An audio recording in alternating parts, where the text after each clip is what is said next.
And welcome back to Algebra 1 in the Dungeon, 8-6. We're going to do some more practice on factoring quadratic trinomials where the leading coefficient is 1. If you remember from the last video, we are going to look at the middle term, and we want to find the sum of that middle term using the factors of the last term. In this case, we have 4 and negative 45. So let's go ahead and make our t-chart. We want 4 as the sum and negative 45 as our product. Once again, it's a little easier to find the factors of 45 to get a sum of 4. I'm thinking 9 and 5 will do it. So 9 and 5 are 4 apart. So since we want 4 as a positive number, we want the 9 to be positive and the 5 to be negative.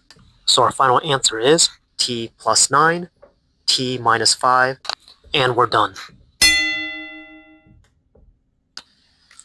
Let's go ahead and repeat this process for number 2. The middle term is negative 1, and the last term is negative 56. So we want the sum to be negative 1, and the product to be negative 56.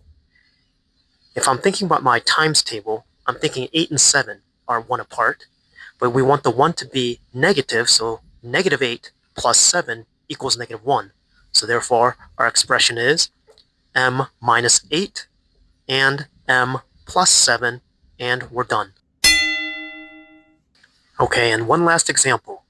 This one looks a little weird, but let's go and take a look at it anyway. We want the sum to be positive 4 and the product to be negative 9. The factors of negative 9 would be 1 and 9. One of them can be positive, one can be negative. But in either case, we can't get positive 4 as a sum. The only other factors of 9 would be 3 and 3. No matter how we do that, we'll never get 4.